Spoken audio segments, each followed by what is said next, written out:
kalena dhamma sawanang eta manggala muttamanti.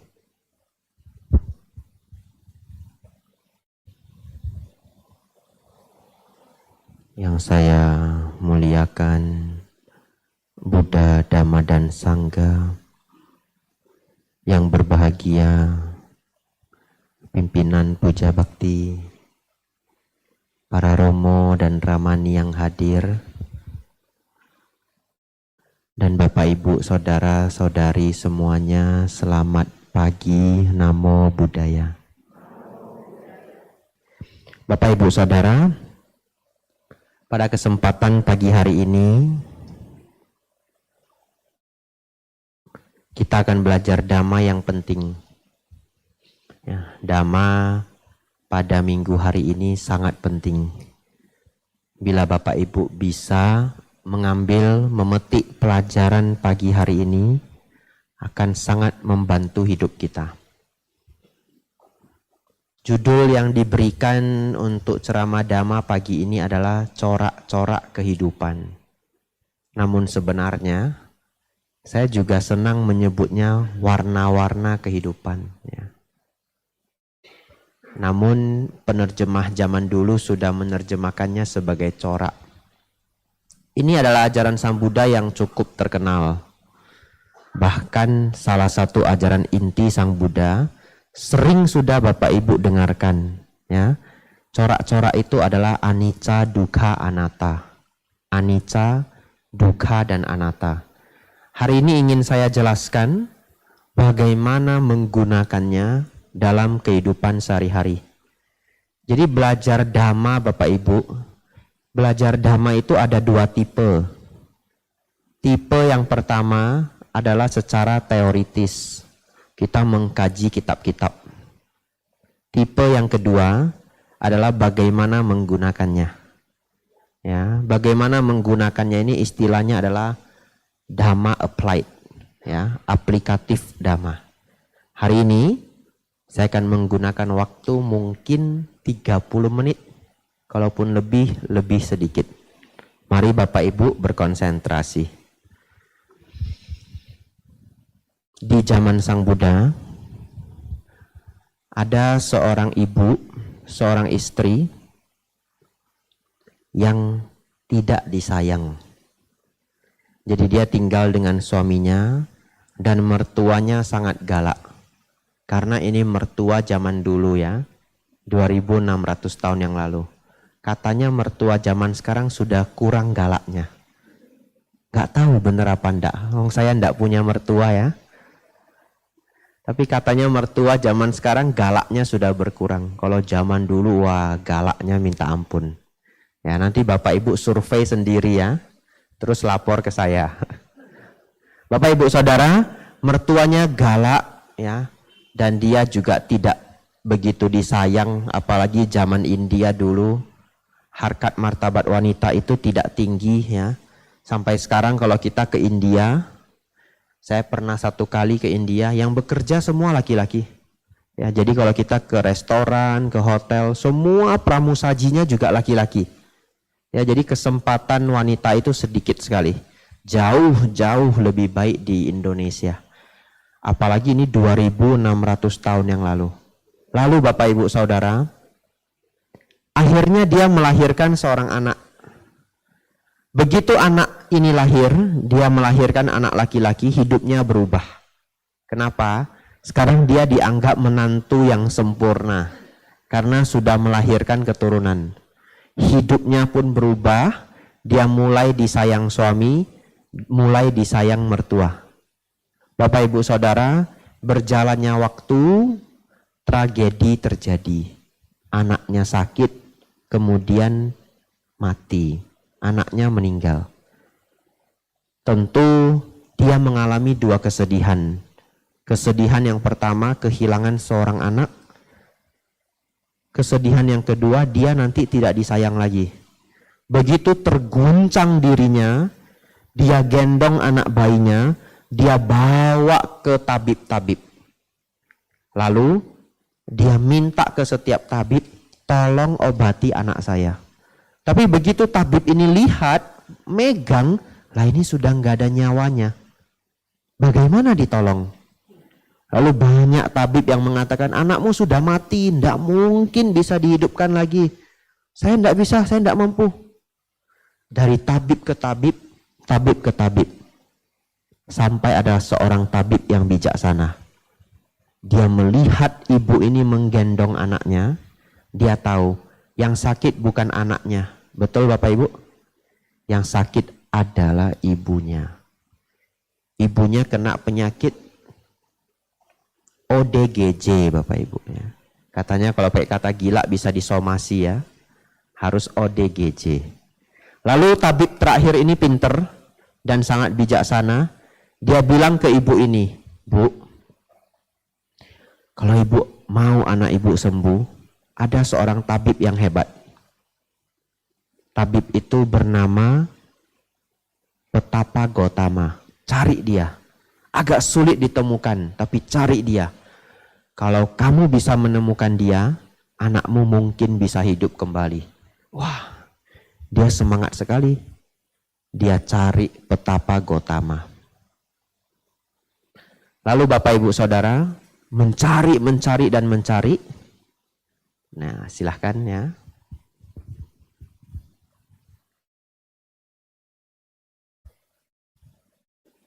Sudah? Mari konsentrasi lagi ya. Tadi iklan lewat ya. Kalau sinetron yang bagus iklannya banyak. Nanti 5 menit iklan lagi ya. Kalau iklan kita tunggu. Atau siapa mau endorse di sini boleh ya. Mana tahu minyak urut apa gitu. Boleh. Menerima endorse. Dananya masuk wihara. Tidak diambil pribadi ya. Nah ini boleh endorse ya. Siapa yang punya toko kue nanti endorse. Kita lanjutkan ya Bapak Ibu Saudara. Akhirnya dia bertemu Petapa Gotama dan sama persis. Dia bilang ke Petapa Gotama, tolong sembuhkan anakku. Begitu Sang Buddha melihat, Sang Buddha langsung bilang, Bu, anakmu bisa sembuh. Anakmu bisa sembuh. Wah, dia langsung semangat ya. Dia langsung semangat. Carikan saya lada, biji lada. Segenggam cukup. Dari keluarga yang tidak pernah kemalangan. Wah, ibu itu seneng, terus dia cari. Dia mulailah perjalanan dia dari rumah ke rumah. Bu, Pak, boleh saya minta lada? Lalu siapa yang tidak memberikan lada ya? Kalau hanya sedikit ya enggak apa-apa. Bukan barang yang mahal. Begitu dia dapat lada itu dia lantas nanya, Bu, rumah ini pernah enggak ada yang kemalangan? Atau Anda pernah tidak kemalangan? Oh, di rumah kami ini, kami pernah kehilangan kakek. Oh, rumah ini pernah kehilangan kakek. Ya, terima kasih. Dia lanjut lagi. Lada ini nggak bisa dipakai ya. Ya, karena tadi katanya tidak boleh ada yang kemalangan. Lanjut rumah yang kedua. Ada yang kemalangan? Oh, paman saya pernah meninggal. Oh, ibu pernah kemalangan? Ya, paman saya meninggal. Ya, apa boleh buat? Satu rumah demi rumah demi rumah, sampai malam Bapak Ibu. Ada yang anaknya meninggal, nenek meninggal, ibu meninggal, ayah meninggal, adik meninggal, kakak meninggal. Dia tidak menemukan satu rumah pun yang tidak mengalami kemalangan. Lalu dia pulang menuju Petapa Gotama dan kesadarannya pelan-pelan mulai pulih. Lalu Sang Buddha tanya, bagaimana kisah Gotami? Namanya adalah kisah Gotami. Bagaimana kisah Gotami? Sudahkah kau menemukan lada dari orang yang tidak pernah kemalangan? Lantas dia mengatakan, tidak ada Bante, tidak ada. Saya tidak menemukan lada itu. Dan saya sudah sadar, setiap orang pun mengalami kemalangan. Ya. Bapak Ibu Saudara, di dalam psikologi, kalau kita kuliah psikologi, prakteknya itu di rumah sakit jiwa, kadang-kadang kita menemukan ada pasien yang kehilangan anak, lalu dia cari boneka sebagai ganti anaknya. Mungkin Bapak Ibu pernah lihat di film-film, tapi itu benar-benar terjadi di kehidupan nyata. Anak itu dia anggap anaknya. Ada dua hal terjadi Bapak Ibu. Yang pertama, memang dia sudah error dan menganggap anak itu anaknya. Tapi bisa yang kedua Bapak Ibu. Sebenarnya orang tersebut tahu itu adalah boneka. Bukan tidak tahu. Tapi saking terguncang pikirannya, dia mending pura-pura tidak tahu. Ngerti maksudnya ya? Saking sulit menerima kenyataan hidup, ya ini anak saya. Ya ini anak saya. Jadi Bapak Ibu Saudara, kisah Gotami tersadarkan, pelan-pelan dia pulih. Akhirnya dia memilih menjadi bikuni. Karena dia sudah tidak ada tempat untuk kembali. Dan dalam kisahnya dia berlatih dengan sangat baik. Bapak Ibu Saudara, ini adalah corak kehidupan yang pertama yang kita kenal sebagai anicca. Anicca artinya tidak kekal. Ya. Bahkan tubuh kita ini tidak kekal. Apapun yang kita lihat Bapak Ibu dalam bentuk materi tidak ada yang kekal. Memahami hal ini bukan kita gambari dengan ketakutan. Tapi kita gambari dengan kebijaksanaan. Kita paham bahwa segala sesuatu pada waktunya akan rusak. Termasuk tubuh kita. Ya. Kisah Gotami belajar dengan cara yang sangat sulit. Dia harus kehilangan anak yang dicintai. Semoga tidak ada yang mengalami hal buruk seperti itu. Biarlah kita belajar dari kisah kisah Gotami itu. Namun PR Bapak Ibu Saudara adalah pelan-pelan mengurangi kemelekatan. Ingatlah Bapak Ibu, apapun yang bisa rusak, jangan terlalu digenggam. Ya. Apapun yang bisa rusak, jangan terlalu digenggam. Apa Bante yang bisa rusak? Badan bisa rusak. Kita bisa tua dan mati. Kadang-kadang wajah yang indah rupawan ini bisa rusak. Sudah di make up, tarik-tarik ya. Botox, skincare. Skincare-nya mahal bukan main ya. Ini terutama bapak-bapak kalau ketemu tulisan Lamer, hati-hati pecah ya. Konon katanya harganya jutaan ya. Ya, saya dulu jualan obat farmasi. Jadi merek-merek skincare saya hafal ya. Nah, semua saya hafal. Tapi kalau saya sebut di sini wanda enak juga ya. Kecuali ada yang mau endorse tadi, taruh di sini. Silahkan make up, silahkan skincare. Kecuali sedang atas silah ya. Tetapi sembari mempercantik diri, kita tetap tidak boleh terbebani dengan ketuaan. Ketuaan itu alamiah, ya. Tetapi kita tidak membiarkan tubuh kita berantakan, betul ya? Sebagai ibu perumah tangga, bapak perumah tangga ya tahu kalau rumah dirapiin nanti bisa berantakan lagi. Kalau pohon itu di bawahnya penuh dedaunan kita sapu, ya nanti daunnya jatuh lagi. Tetapi merapikan itu adalah hal yang baik, betul ya? Namun kalau terhadap tubuh ini silahkan memperindah tubuh, mempercantik tubuh, kecuali latihan sebagai pabacita. Tetapi kalau nanti kerutnya nambah satu, fleknya nambah satu, biasa-biasa saja. Jangan bersedih. Kalau Bapak Ibu bersedih, sedihnya tidak habis-habis. Flek itu tidak akan mungkin berkurang. Ya. Nah, ini saya mau cerita ndak enak ya. Coba lihat di luar itu. Panasnya minta ampun ya. Nah, ini fleknya nambah satu nanti. Bapak Ibu Saudara, belajarlah untuk tidak menggenggam dunia terlalu erat. Cerita terakhir mengenai anicca. Saya pernah baca di satu buku, di Thailand, mereka membuat perangkap monyet. Perangkapnya lucu sekali. Jadi mereka cari buah kelapa, lalu buah kelapa itu dilubangi kecil. Dalamnya diisi kacang. Ya. Lalu diletakkanlah perangkap itu di dahan-dahan pohon. Dan kelapa itu diikat. Lalu monyet-monyet nanti datang mau ngambil kacangnya. Tangannya itu bisa masuk ke kelapa yang sudah dilubangi itu. Tapi begitu dia menggenggam kacang, tangannya membesar. Dan dia tidak bisa keluar dari kelapa tersebut. Bagaimanapun dia berusaha, ya tidak bisa keluar. Lalu nanti pemburunya datang untuk menangkap monyetnya. Sebenarnya gimana cara melepaskan tangannya? Kan dia tinggal gini toh. lepasin kacangnya toh. Tapi dia tidak mau lepasin kacangnya. Dan harganya apa? Harganya adalah nyawanya. Kadang-kadang seperti itulah hidup manusia kalau tidak disertai kebijaksanaan. Menggenggam dunia terlalu erat. Bapak Ibu punya dendam, punya kemarahan, harga diri, nama baik, dan yang lainnya digenggam terlalu erat bisa menjadi masalah. Ya. Dendam itu digenggam erat sekali. Hidupnya sebenarnya sudah baik, anak-anak sudah bisa nyari kerja, ekonomi sudah baik, tapi dia nggak mau menikmati hidup. Pagi sampai malam yang diulang adalah orang yang dibenci. Saya dendam sekali sama dia. Nggak bisa saya. Hidup saya nggak bisa tenang sebelum melihat dia mati. Padahal anak-anak sudah baik, ekonomi sudah baik, semua sudah baik.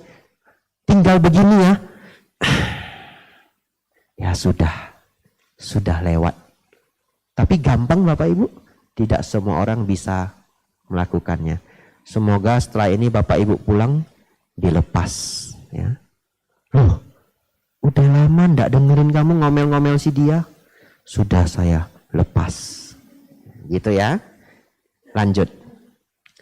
Yang kedua adalah duka Bapak Ibu Saudara.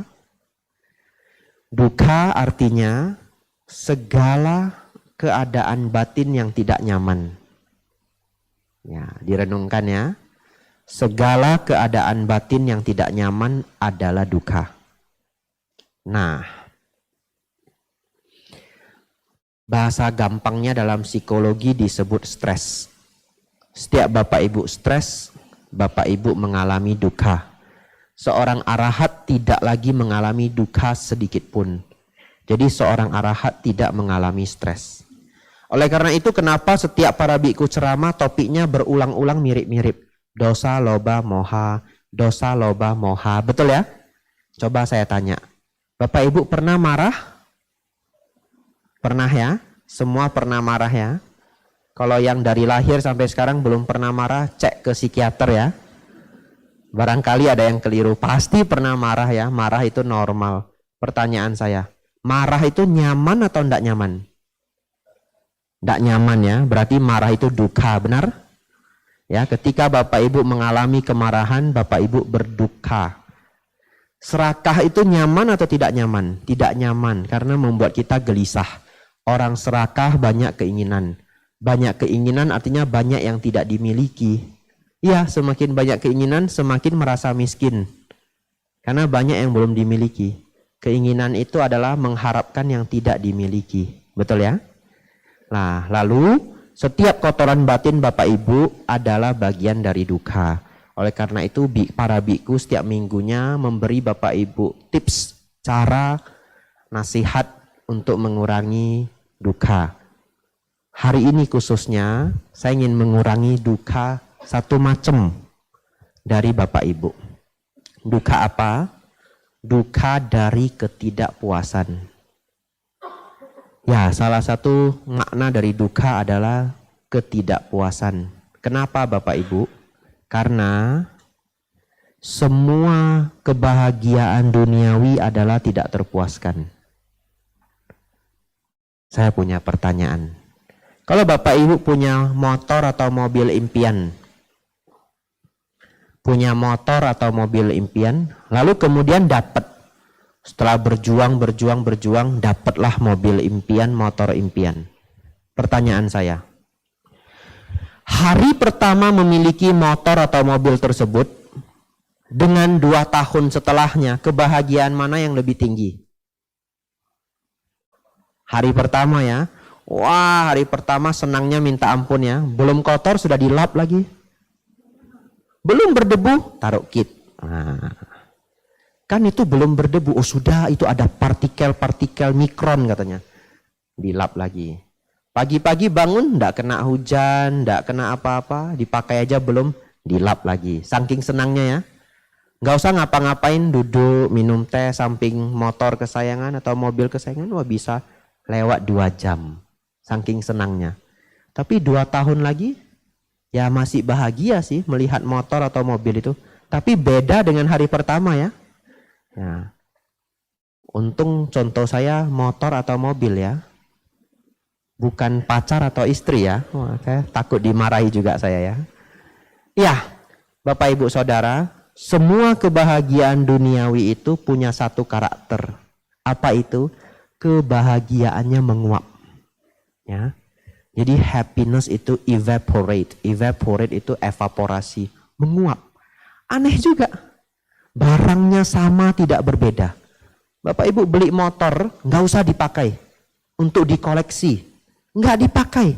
Tapi setiap hari kebahagiaannya beda dengan hari pertama. Aneh ya. Kenapa nggak bisa kita pertahankan ya? Kalau bisa kita pertahankan kan mobil, motor nggak usah diganti-ganti ya. Tapi kenyataannya apalagi kalau naik gaji, keinginannya naik. Jadi keinginan itu mengikuti gaji ya. Ya, gengsi itu mengikuti pendapatan. Akhirnya sulit sekali terpuaskan. Endingnya bagaimana? Nah, oleh karena itu manusia terus mengejar, tidak ending-ending. Tapi mereka yang sudah belajar Dhamma sudah mulai memahami hal ini. Bagaimana obatnya agar kita tidak terjebak pada kebahagiaan materi yang tidak ada ending-endingnya ini. Kita belajar untuk mudah terpuaskan. Ya, belajar untuk mudah terpuaskan. Bahasa kesehariannya adalah belajar bersyukur. Bapak Ibu Saudara, keinginan tadi adalah mengharapkan yang belum dimiliki, betul? Bersyukur itu adalah menghargai yang sudah dimiliki. Tapi pikiran manusia itu cenderung berkeinginan daripada bersyukur. Oleh karena itu kalau ingin bersyukur harus ada effortnya, harus ada usaha. Saya menyarankan setiap malam Bapak Ibu sebelum tidur, masuklah ke fase bersyukur. Apapun yang sedang dialami hari itu. Jadi begitu sudah di atas tempat tidur, yang dipikirkan adalah apa yang bisa saya syukuri hari ini. Supaya apa Bapak Ibu? Supaya Bapak Ibu gampang tidur. Tapi kalau Bapak Ibu sudah diranjang mikirnya besok saya harus mengejar apa, yang enggak tidur-tidur. Biar besok bangun dipikirkan lagi yang mau dikejar. Tapi malam tidur bersyukur. Kalau mau lebih baik lagi pulang kerja, begitu kaki sudah menginjak rumah, akan bertemu anak istri atau suami, masuklah ke fase bersyukur. Sehingga kita tidak banyak ngedumel dengan kehidupan. Bersyukur anak-anak sehat. Hari ini saya sudah bekerja dengan baik. Saya hidup cukup baik, ada kedua tangan, organ tubuh masih sehat. Ya. Banyak sekali loh yang bisa kita syukuri ya. Lalu nanti kalau Bapak Ibu stres, ingatlah setiap Bapak Ibu stres, Bapak Ibu sedang berfokus pada keinginan. Kalau stresnya sudah terlalu tinggi, istirahat sebentar, penuhi dengan rasa syukur. Kenapa saya cerita begitu? Karena saya tahu tidak mungkin manusia hidup tanpa keinginan, betul? Tidak mungkin manusia hidup tanpa keinginan. Yang ingin saya ceritakan adalah bagaimana Bapak Ibu balance with life ya. Ketika sudah terlalu stres, masuk ke fase bersyukur, meditasi, kembangkan kebahagiaan batin. Itu mengenai dukkha. Wah, janji saya 30 menit. Tinggal 10 menit Bapak Ibu. Terakhir ya. Kita refleksi sedikit. Yang pertama tadi anicca. Yang kedua adalah dukkha ya. Dukkha adalah segala keadaan batin yang tidak nyaman. Stres, penderitaan dan yang lainnya ya. Panjang sekali kalau mau dijelaskan ya. Setiap topik ini bahkan bisa untuk kelas 2 jam. Kalau kita mau belajar anicca 2 jam ya juga ada pelajarannya. Mau belajar dukkha 2 jam ya juga ada pelajarannya. Tapi hari ini adalah versi singkat masing-masing sekitar 10 menit. Tapi kalau Bapak Ibu ingat akan membawa kebijaksanaan. Bagian terakhir adalah anatta. Anatta ini adalah bagian yang paling sulit dipahami. Jadi semoga Bapak Ibu berkonsentrasi. Apa arti anatta Bapak Ibu? Yang sudah pernah didengar? Tidak ada? Tanpa diri ya. Ada lagi? tanpa inti yang kekal ya. Ya, anatta juga artinya Anda ya dalam bahasa Jepang ya. Bapak Ibu Saudara, anatta dalam bahasa Pali artinya tanpa diri. Ini sangat sulit dipahami. Coba saya minta Bapak Ibu pegang tangannya. Merasakan ada tangan? Ada diri? Ada toh? Gimana kita mengelak kalau kita tidak ada diri tapi terpegang tangan ini? Saya pernah ngajar dhamma kelas di satu provinsi, lalu ada umat non-Buddhis. Umat non-Buddhis. Dia angkat tangan lalu dia tanya begini, Bante, saya pegang pipi saya Bante. Lah saya ada Bante. Bahkan saya ditantang, coba Bante pegang pipinya sendiri. Saya ikut pula ya. Saya pegang juga, nurut saya Bapak Ibu. Ada toh Bante? Ya ada Pak. Lah Bante ngajar tanpa diri. Lah itu ada diri. Bagaimana Bante menyangkal diri sendiri? Ya benar juga ya. Nah persoalan ini ya. Lalu semua umat Buddha stres. Waduh gawat ini. Ini Bante bisa jawab enggak? Karena malu kita ya. Nah, yang nanya non Buddhis Bapak Ibu. Wah semuanya deg-degan Bapak Ibu ya. Nah yang pertama. Bagaimana memahami tanpa diri atau bukan diri? Ada di dalam sutta namanya Anatta Lakkhana Sutta. Ada di bagian belakang Parita Biru. Nanti pulang baru dibaca. Tapi salah satu cara gampang memahami anatta adalah yang pertama, tidak bisa diatur. Ya, tidak bisa diatur. Nah ini ceritanya. Bapak Ibu Saudara, bayangkan ada seorang raja. Di zaman Jepang Bapak Ibu, raja sangat berkuasa. Dan tentara-tentara Jepang, prajurit-prajurit kerajaan, sangat mendengarkan raja. Disuruh apa saja mereka akan lakukan. Contoh, kalau prajurit itu diminta untuk bunuh dirinya sendiri, dia pun akan bunuh dirinya sendiri. Namanya adalah harakiri.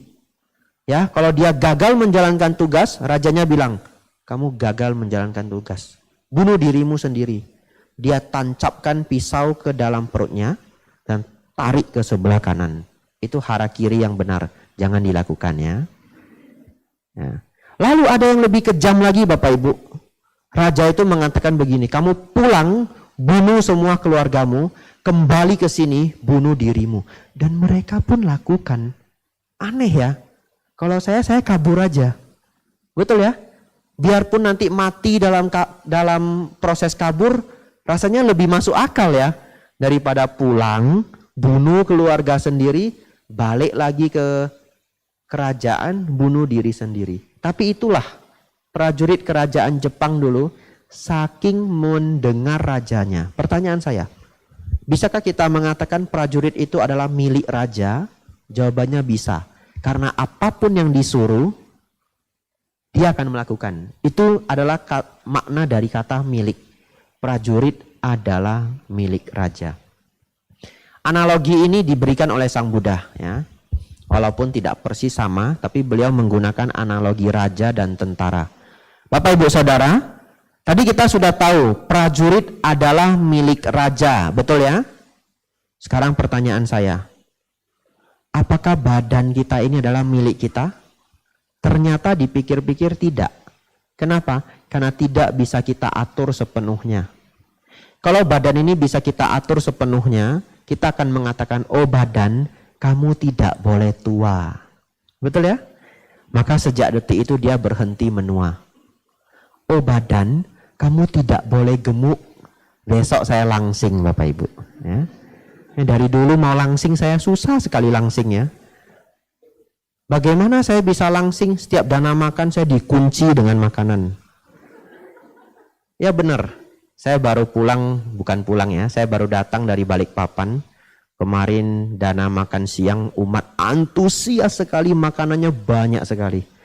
Jadi mejanya itu dibuat L, depan, kiri, saya di tengah. Ini makanan semua. Beneran. Terus umat berdatangan terus mejanya sudah tidak muat. Bante izin tambah mejanya ya. Ya boleh, dikunci di sebelah gini. Jadi U. Ya ini beneran. Saya pikir nih kalau di foto jelek juga ini ya. Gimana ini ya, nanti orang lain tidak paham ini saya dikunci dengan makanan. Mungkin kalau umat datang lagi, kunci lagi belakang, sudah. Saya tidak boleh keluar ya. Kalau makanan belum habis, Bante tidak boleh pulang. Jadi ditulis kertas di sana. Ya, Bapak Ibu Saudara, saya pun tidak sanggup mengatur badan saya. Kadang kaki sakit kalau sudah umur ya. Kaki, kamu tidak boleh sakit. Tapi dia sakit. Badan tidak bisa diatur. Badan adalah anatta. Kenapa? Apa yang tidak bisa diatur bukanlah milikku. Apa yang bukan milikku bukanlah diriku. Jadi itu makna Sang Buddha dalam memahami anatta tahap awal ya. Apa yang tidak bisa kita atur bukanlah milikku. Apa yang bukan milikku bukanlah diriku. Nanti Bapak Ibu baca di Anatta Lakkhana Sutta. Apa yang bukan milikku bukanlah diriku. Nah, nanti sudah tahu, sudah paham maknanya. Lanjut Bapak Ibu. Perasaan. Bisa perasaan diatur? Ya, kadang bisa, kadang enggak ya. Saya kasih contoh.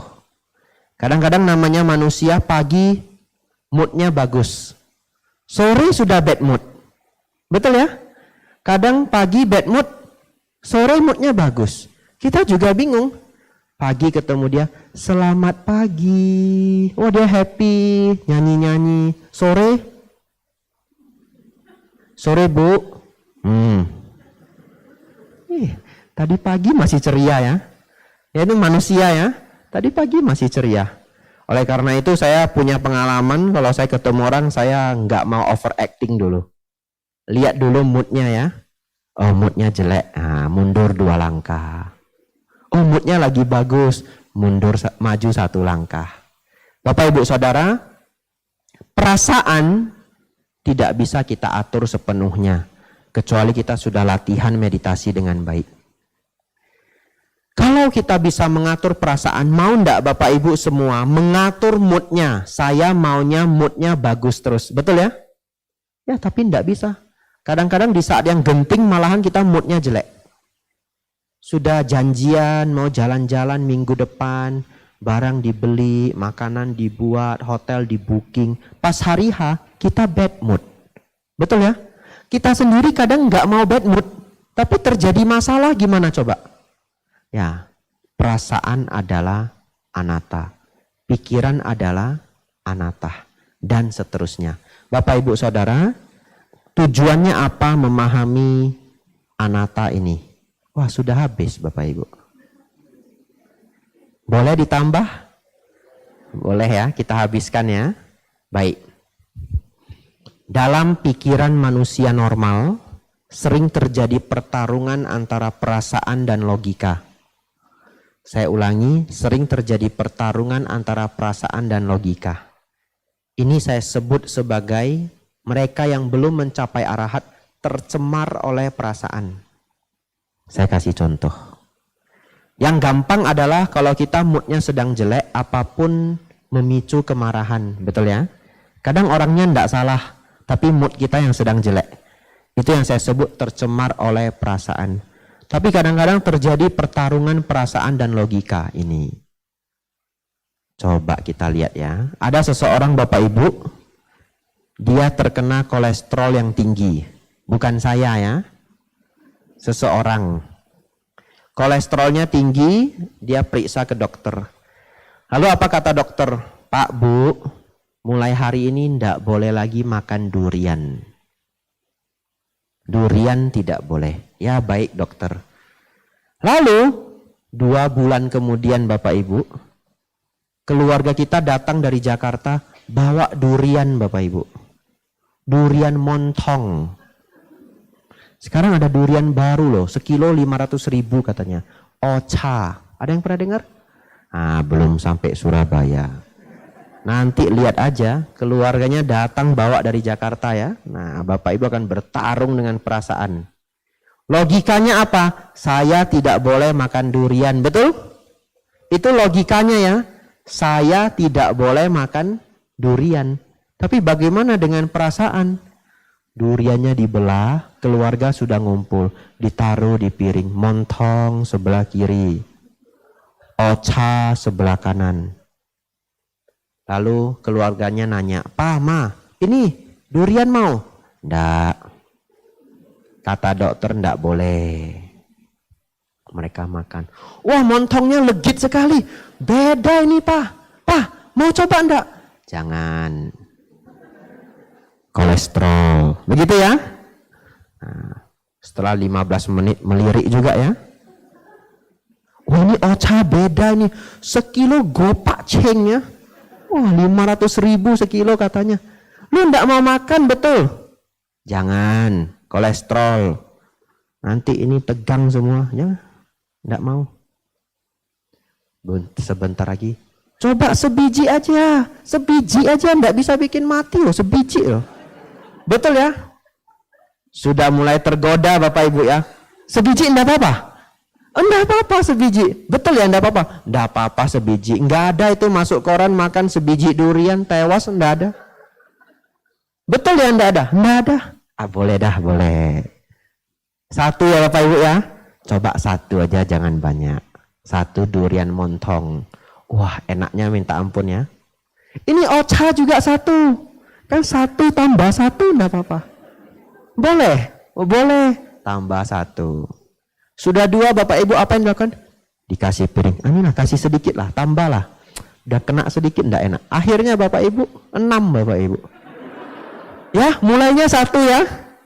Nah, setelah itu nyesal ya. Sore-sore ini ketat semua.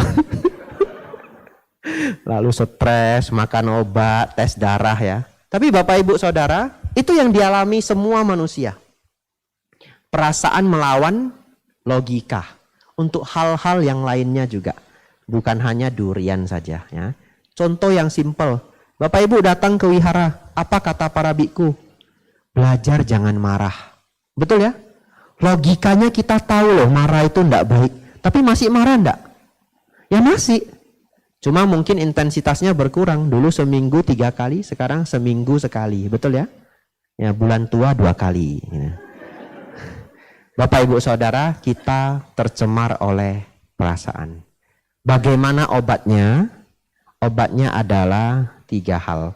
Ini menutup ceramah dhamma saya hari ini. Ya, 3 hal itu adalah mempraktikkan perenungan, mempraktikkan investigasi batin, dan mempraktikkan ketenangan batin. 3 ini adalah caranya. Bapak Ibu senang yang mana, boleh mempraktikkan yang mana dulu. Tapi 3 ini penting ya. Contoh, kalau Bapak Ibu menggunakan anicca dan hukum kama wipaka sebagai perenungan, maka kemarahan bisa berkurang. Ketika kita sudah mau marah, kita berpikir apa? Ya sudahlah, karma buruk saya berbuah. Betul ya? Kemarahan lantas drop 30%. Ya sudahlah. Semua tidak bisa dalam kendali saya 100%, namanya hidup anicca. Ya sudahlah, barang rusak ya sudahlah. Nanti diperbaiki. Kemarahan akan berkurang. Ini memanfaatkan perenungan ya untuk mengurangi duka batin. Yang kedua adalah investigasi batin. Apa itu? Bapak Ibu harus tahu kapan muncul kemarahan, kapan muncul kekecewaan, kapan muncul ketidaknyamanan batin dalam bentuk apapun. Ini mungkin dalam bahasa Bante Utamo adalah saya sedang apa. Betul ya? Dalam bahasa Bante Panyawaro, munculkan kesadaran. Tapi itu adalah investigasi batin. Tidak semua orang punya kemampuan ini. Mengetahui persis apa yang sedang terjadi dalam batin kita. Belum tentu kita bisa menaklukkannya. Tapi tahu saja sudah bagus. Nanti kita step berikutnya. Kita tahu, saya lagi marah. Saya lagi kesal, ya. Kalau tidak bisa menguranginya, pergi dari tempat itu sebisa-bisanya. Tapi bagaimana menguranginya Bante? Sekarang investigasi batin sudah baik. Saya lantas tahu apa yang sedang terjadi di batin saya. Gunakan teknik ketenangan batin. Nafas masuk, nafas keluar. Begitu Bapak Ibu sudah akan marah, nafas masuk, nafas keluar. Pikirannya dikosongkan dulu. Jangan dikompori oleh suara hati sendiri. Karena apapun pikiran yang muncul akan memicu kemarahan. Tenangkan diri, berhenti berpikir sejenak. Bukan mengosongkan pikiran, maaf. Pikirannya diarahkan pada nafas masuk, nafas keluar.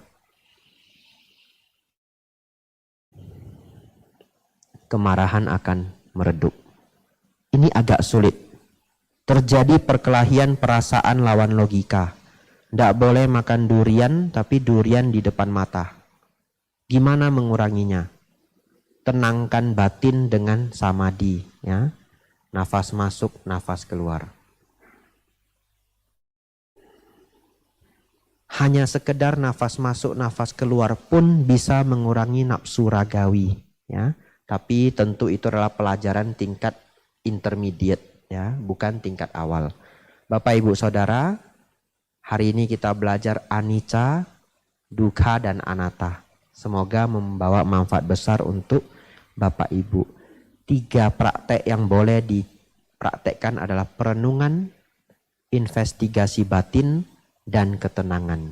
Dalam bahasa Pali adalah samatha dan vipassana. Ya, Bapak Ibu mendengarkan dhamma desana, muncul perenungan. Investigasi adalah vipassana. Ketenangan adalah samatha. Tidak selalu harus meditasi itu dipraktekkan serius seperti kalanya sedang duduk 1 jam 2 jam, tidak. Itu adalah samadhi. Tetapi skill dari samadhi itu Bapak Ibu terapkan dalam kehidupan sehari-hari. Ya, cukup saya pikir 40 menit Bapak Ibu. Semoga apa yang kita pelajari pagi hari ini membawa kemajuan untuk Bapak Ibu semua. Sabe sata bhavantu sukhitata. Semoga semua makhluk hidup berbahagia.